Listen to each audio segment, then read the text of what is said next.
Hi and welcome back to the Silverstone Museum YouTube channel, and today we're going to talk about our oldest car that we have that's raced here at Silverstone. This glorious little Cooper Mark II. Originally built in 1948, it raced at the first ever race meeting here in October of 1948 here at Silverstone. There were two races that day. There was the one everyone knows about, which was the Grand Prix race. But there was a race for what were known as 500cc cars at the time. This formula became Formula 3 a little bit later on.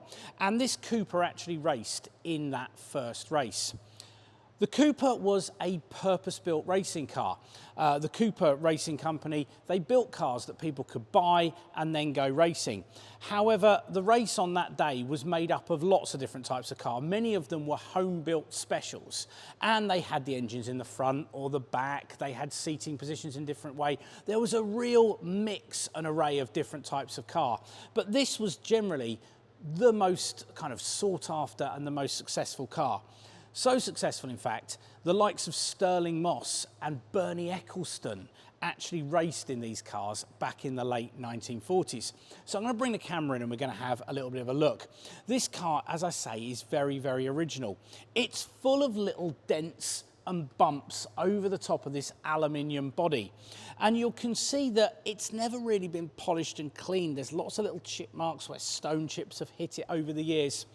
It's still in working condition and it's absolutely fabulous. I'm going to bring the camera along the bodywork of the car and I'm going to show you a couple of little features that are absolutely wonderful. The first thing, if I can get Jess just to move the camera here, we've got the mirror. Now that was part of the regulations at the time, that drivers had to have mirrors, but it was mounted on top of the leaf spring suspension. So utterly pointless, because as the car went along, that mirror would have been bouncing up and down. Completely pointless. The driver wouldn't have been able to see anything out of it. As we move our way along, we've got a little orange sticker here. Now that orange sticker is a bit more of a modern feature actually. It's to indicate to marshals and safety teams that this car is running on an alcohol-based fuel. So if there was a fire, it'd be really hard to see the flames because it would burn in a very clear way. So that's what that orange sticker is there. We've got a very, very wide seat with no safety belts in. Now this car would have done 65, 70 miles an hour, which doesn't sound like a lot. But bearing in mind, all a driver would have is this very thin steering wheel. You can see it almost flexing as I'm doing that. And a very, very open seat to sit in and a very low side. It was actually quite common for drivers to fall out of these cars when they were going round corners. So quite a dangerous car. Now, because we're closed at the moment, I can do something which we can show you guys on camera, but we can't normally show people here. We can open up the engine cover and we can see this fabulous Jap engine, single cylinder, 500cc engine, chain driven. So the piston goes up and down, the chain drives the wheels through the axle here. It's got a Norton gearbox just under here, so a motorcycle gearbox on it, and it's absolutely lovely. And what I do love about this is it's not really been cleaned. It's actually kind of in its original form, and it has been used, and it could easily run again. A couple of little features that are a little bit dangerous. We've got our fuel tank mounted above the engine there. There's often photos of these sort of cars with people filling the fuel tank up with a filler and a filter above here, and often back in the 40s and 50s they've got a cigarette on the go while they're filling that up, which is a little bit dangerous.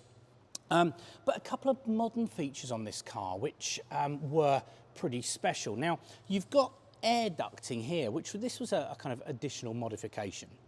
You've also got underneath the car this little vent here, and what that's doing is it's pulling air underneath the car to feed the engine.